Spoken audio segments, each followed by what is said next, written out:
My cousin betrayed me when I needed him most, so I ended his free ride, and now his freeloading world has collapsed under his own lies.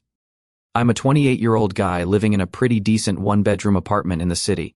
I've been here for about 5 years now, working a stable job that pays well enough to afford my own place without stressing over bills. My cousin Jake, who's 25, moved in with me 3 years ago, and honestly, I never thought I'd end up sharing my space for that long. Let me explain how this all started. Jake and I grew up in the same small town near Omaha. If you've never lived in a place like that, it's hard to describe the culture. It's tight-knit, super community-focused, the kind of place where neighbors still borrow sugar from each other, and family gatherings aren't optional. When you're from a town like ours, helping family isn't just encouraged, it's expected. Anyway, 3 years ago, Jake called me out of the blue. He had just graduated from college and wanted to move to the city to pursue photography. He sounded excited, full of plans, and honestly, I was impressed. It's not every day someone decides to chase their dreams instead of getting stuck in some dead-end office job. He told me he didn't have a job lined up yet and couldn't afford a place to stay, but he just needed a couple of months to get on his feet. I didn't even think twice. I said, yeah, come on over, stay as long as you need. I wasn't really worried about it at the time. I mean, I had a decent job, lived alone, and wasn't hurting for cash. Plus, Jake was family. If I couldn't help him out, who would? A week later, Jake showed up at my place with 2 huge suitcases stuffed with clothes, camera gear, and a stack of photography books. He didn't bring much else. No furniture, no groceries, not even a sleeping bag. It was just him and his dream. At first, it was actually kind of nice having him around. We hadn't lived together since we were kids, but we always got along back then. He was the kind of kid who was always tinkering with something, always curious, always full of energy. When he moved in, it felt like having a little piece of home with me in the city. Jake set up shop on my couch. He kept all his stuff in one corner of the living room and promised he wouldn't be in my way. This is temporary, he'd say, just until I land a gig. I believed him. For the first couple of months, things were fine. Jake was constantly out and about, hustling for work. He was sending out his portfolio, networking with other photographers, and even picking up the occasional gig shooting birthday parties or engagement photos. At night, we'd hang out, watch movies, and catch up on all the small-town gossip I'd missed since moving away. It was actually kind of fun. But then, months turned into more months, and Jake started to settle in a little too much. He wasn't out hustling as much anymore. Instead, he was spending his days scrolling through Instagram, watching YouTube tutorials, and planning his next big move. At first, I didn't think much of it. I figured he was just in a slump. Around this time, I noticed I was footing more of the bill than I'd expected. I was paying for rent, utilities, groceries, pretty much everything. Jake would pitch in occasionally, but only when I explicitly asked. Even then it wasn't much. If we ordered takeout, he'd offer to pay, but only for his portion. If I bought groceries, he'd say, "I'll get the next round," and then conveniently forget. Still, I didn't say anything. I wanted to believe that Jake was just taking his time to figure things out. I mean, chasing a creative career isn't easy, right? I figured he'd hit his stride eventually. Then one day, Jake told me he was close to landing a big break. He said he just needed a solid portfolio to show potential clients, but he didn't have the money to rent the props or studio space he needed. I didn't even hesitate. I handed him $500 out of my savings and told him to go for it. Looking back, I probably should have set some boundaries then. Over the next year, Jake's big break never came. He got a few gigs here and there, but nothing steady. He started getting frustrated, and honestly, I was frustrated too. I wanted to see him succeed, but I couldn't help but feel like he wasn't trying as hard as he could. To help him out, I used one of my connections to land him a part-time job at a local cafe. It wasn't glamorous, but it was something to keep him afloat while he worked on his photography.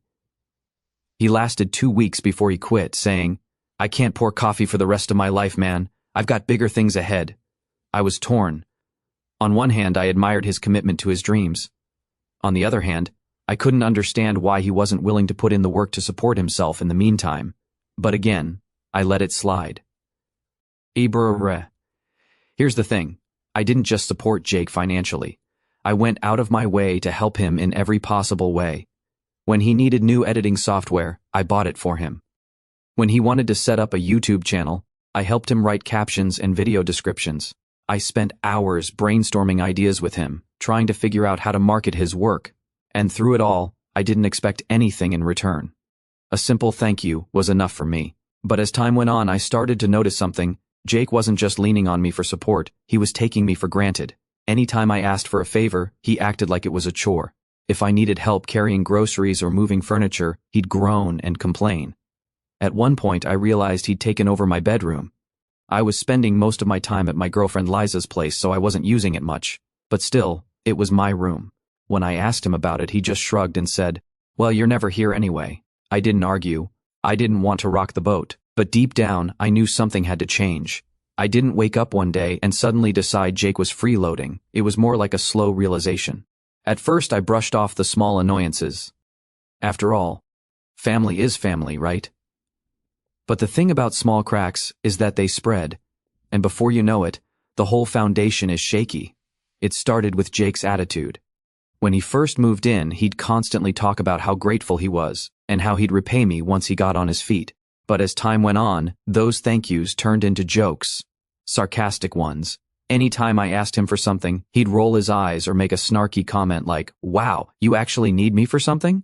Shocking." Stuff like that. At first, I laughed along, but it started to sting after a while. For example, one time I asked him to drop off my dry cleaning because it was on his way to a gig. He acted like I'd asked him to carry my laundry on foot across the city. "Man, I've got a busy day ahead. Can't you just pick it up yourself?" Never mind that I'd been paying his rent, utilities, and groceries for over a year. And then there was the flat tire incident. I was out with Liza, and we were coming back from a movie night when my car broke down. It was late, and I didn't want Liza waiting around for an Uber in a sketchy part of town. I called Jake, figuring he'd swing by since he wasn't doing anything. I'd literally seen him post an Instagram story from my apartment earlier. His response? "I'm not a cab service, dude. Why don't you just call an Uber? You know how far this is for me?" The thing is, it wasn't even that far, 12 miles max, but his tone hit me like a slap. I remember thinking, would it kill you to help me out for once? Around this time, I started spending most of my nights at Liza's place. It wasn't intentional at first. We were just enjoying each other's company. But over time, it became easier to avoid the tension back at my apartment. The thing is, I was still paying for everything there. Rent, utilities, internet, even the Netflix account Jake used daily. And what was he contributing? Nothing. I'll admit, part of me felt guilty. I kept telling myself, he's family. He's trying to make it in a tough industry. But even when I tried to justify it, I couldn't ignore the way he treated me. Bro. One weekend, Liza and I went furniture shopping. We ended up buying a chair, and since it was too bulky to fit in my car, we had to arrange for shipping. The delivery cost was ridiculous, so I called Jake to see if he could help us transport it. He answered the phone sounding annoyed as usual, and when I asked, he groaned. "I just did leg day yesterday, man. My quads are killing me. Can't you guys just pay for delivery?" This was the kind of stuff that drove me nuts. He wasn't working that day, wasn't busy with anything important, but still made a fuss about helping out. Eventually, he did show up. But the whole time, he acted like he was doing us the biggest favor in the world. Liza noticed it too and later said, "Does he always act like this when you ask for help?"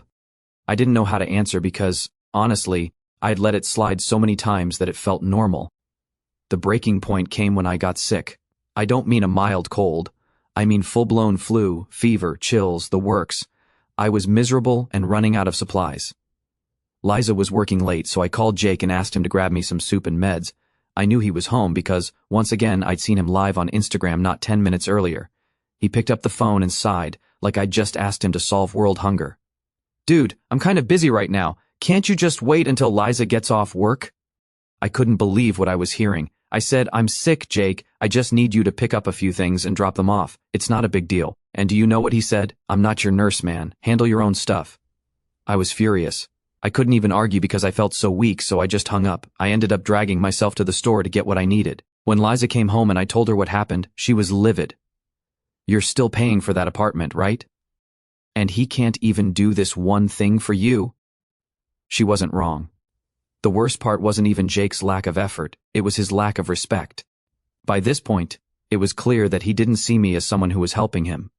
He saw me as someone he could use, and that realization stung more than I care to admit. Over the next few days, I started thinking about how much I'd sacrificed for Jake.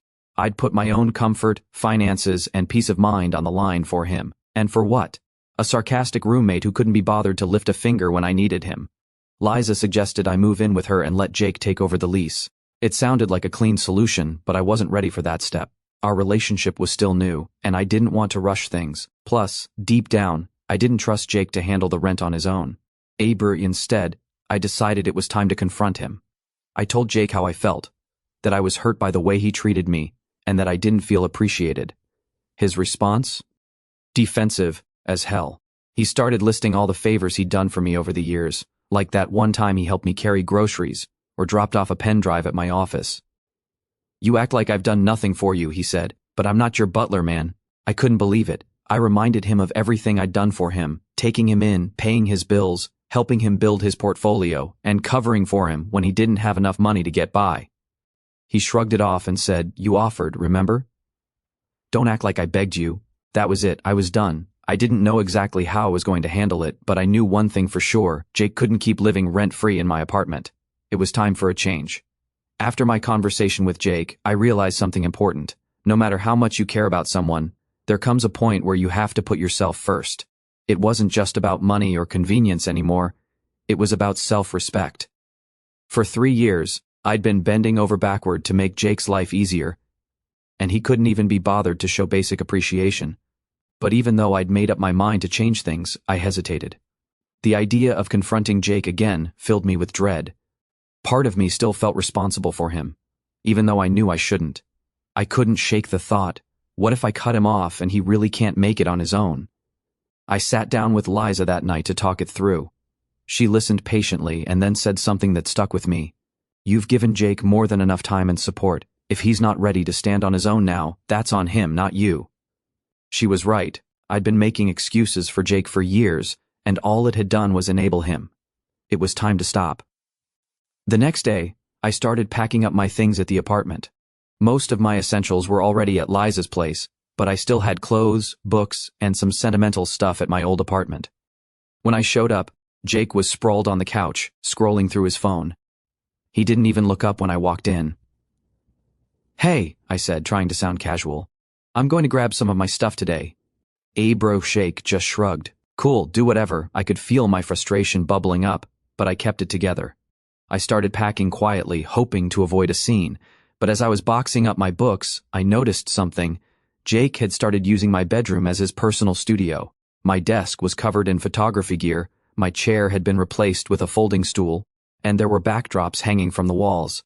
I stood there for a minute, staring at the mess. It wasn't just the physical intrusion that bothered me, it was the audacity of it. He hadn't asked, hadn't even mentioned it. He'd just taken over as if he had every right. "Jake," I called out, trying to keep my voice steady. "Brewery." He finally looked up. What? Why is all your stuff in my room?" He waved his hand dismissively. "You're never here, man. It's not a big deal." I clenched my jaw. "It's still my room. You could have at least asked." Jake rolled his eyes. "Dude, relax. It's just temporary." Where that word, temporary, hit me like a slap. It was the same word he'd used when he first moved in, promising to stay only until he got on his feet. 3 years later, he was still here, still making excuses, still taking advantage of my generosity. I didn't argue with him then. Instead, I finished packing and left. But on my way back to Liza's place, I made a decision. I was done. No more excuses, no more leniency. That night, I called my landlord. I told him I was moving out and gave him my official 1-month notice. I explained that Jake had been living in the apartment and might want to take over the lease, but if he couldn't, that was his problem. The landlord sounded surprised but agreed to handle it. The next morning, I called Jake. "Hey," I said, trying to keep my tone neutral. "We need to talk about the apartment." Jake sounded distracted, like he was barely paying attention. "What about it?" Burfy. "I'm moving out," I said. "I've already notified the landlord. If you want to stay, you'll need to take over the lease." There was a long pause on the other end of the line. Then Jake said, "Wait, what? You're moving out? Why? I can't keep paying for a place I'm not living in," I replied. "It doesn't make sense anymore. You've been here long enough to figure things out, so it's time for you to take over." Jake's tone shifted immediately. "Dude, I can't afford the rent on my own. How am I supposed to stay here?" "Oh, bro, that's something you'll need to figure out," I said. "You've had 3 years to get on your feet.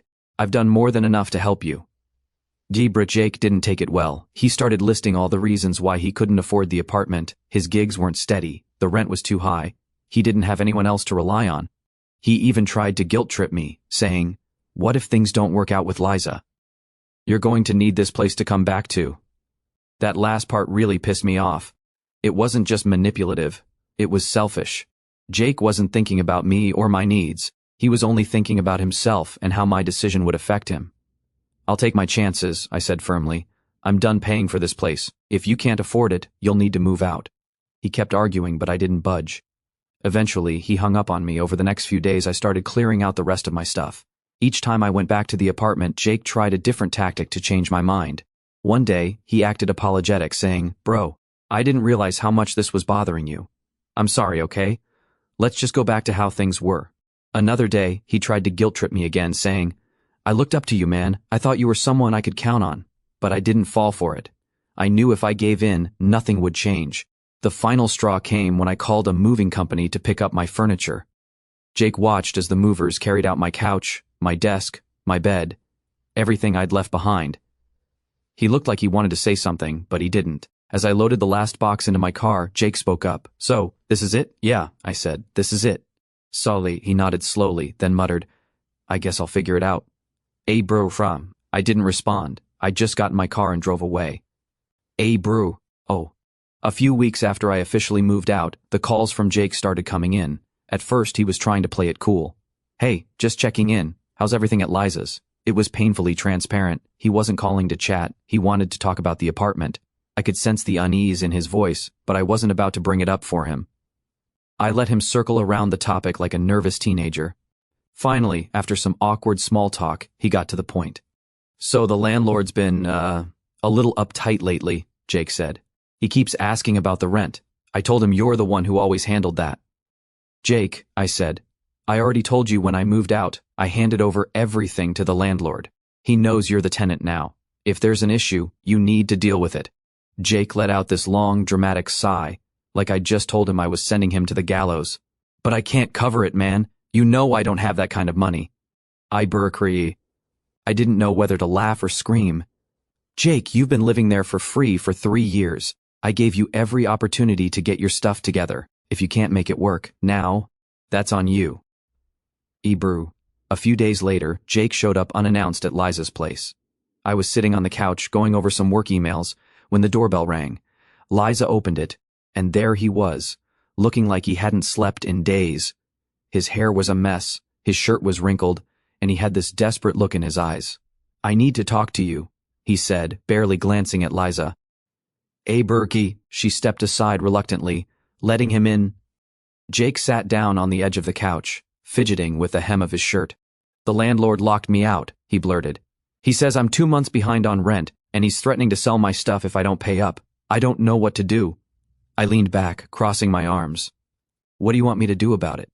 Jake's eyes widened, like he couldn't believe I wasn't immediately offering to save him. "You could talk to him, explain the situation. He might listen to you. Brr." I shook my head. "Jake, I'm not getting involved. You signed the lease. This is your responsibility now." He started to panic, his voice rising. "But he's going to take my camera, my laptop, everything I need to work. You can't just let that happen." "Jake," I said, trying to stay calm, "you've had 3 years to figure this out. I can't keep bailing you out every time something goes wrong. It's time for you to handle your own problems."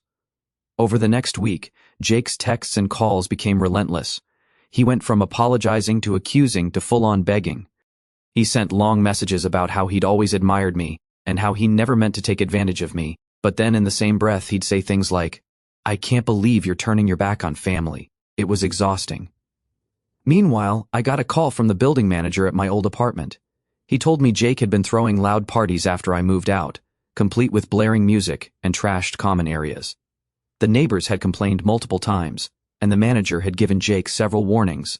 That, combined with his failure to pay rent, was the final straw for the landlord. When I confronted Jake about it, he acted like it was no big deal. "Yeah, I had a few people over," he admitted, "but it's not like I trashed the place. The landlord's just being a jerk." I couldn't believe how delusional he sounded. "Jake, you're the one who's 2 months behind on rent," I pointed out. "He has every right to kick you out." Jake just shrugged, like the whole situation was out of his hands. A couple of days later, Jake called me in tears.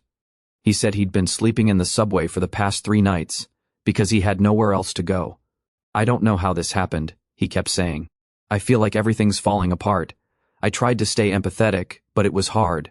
Jake, this didn't just happen. You had years to get your life together. You ignored every opportunity to take responsibility, and now you're dealing with the consequences. He sniffled, his voice trembling. You're really not going to help me? After everything we've been through? I already helped you, I said firmly, more than I should have. This is your mess to clean up now. The last straw came when Jake tried to rope Liza into the situation. He showed up at her place while I was at work, begging her to let him crash on our couch just for a week. Liza, bless her, didn't sugarcoat her response. Jake, no offense, but I've seen how this plays out, she said. A week turns into months, and before you know it, we're stuck in the same cycle. I'm sorry, but you need to figure this out on your own. When I got home and she told me about it, I was furious. Not at Liza. She did exactly what I would have done, but at Jake for trying to drag her into this. It felt like a new low, even for him. A few days later, Jake called me one last time. He was frantic, saying the landlord had confiscated his camera, laptop, and other valuables to cover the unpaid rent. He begged me to help him get them back, saying they were his only shot at getting back on his feet. I'll admit, part of me felt sorry for him. That camera was his pride and joy. He treated it like an extension of himself. But I also knew that stepping in would just prolong the inevitable. Brr. I'm sorry, Jake, I said. I can't help you. This is something you need to handle yourself. He didn't say anything for a long time. Then, in a quiet voice, he said, I guess this is it, huh? Fear. Yeah, I replied. I guess it is. That was the last time we spoke for a while. I heard through the grapevine that he managed to recover his camera and laptop, thanks to our uncle who bailed him out. But the landlord wouldn't let him stay, and he couldn't afford the rent anyway. Last I heard, he was couch surfing with friends and working under a wedding photographer. As for me, I felt a mix of relief and sadness. I didn't like how things ended, but I knew it was the right decision. Sometimes you have to let people fail so they can learn to stand on their own. After Jake moved out of my life, both figuratively and literally, I thought the drama would end. When you grow up in a small town like ours, though, everyone has opinions about your business, whether they should or not.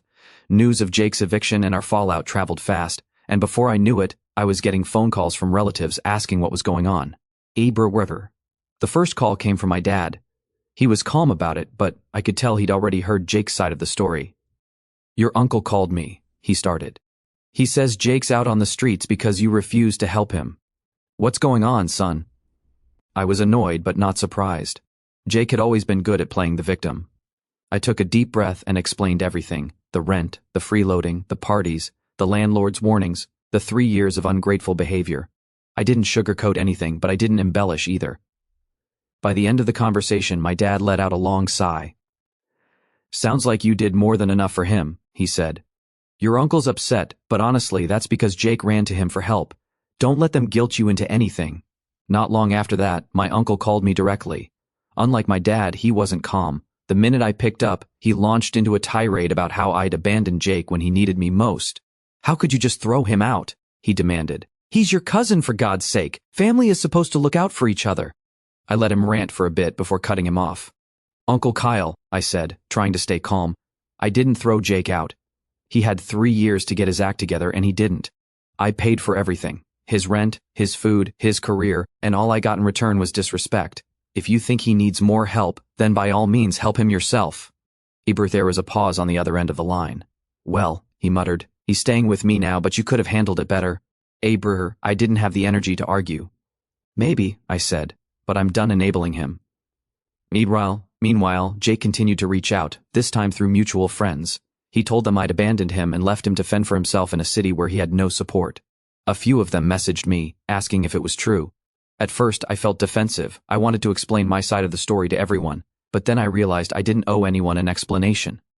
The people who truly knew me understood what I'd been through with Jake, and honestly, if someone believed his sob story without hearing my side, they weren't worth my time.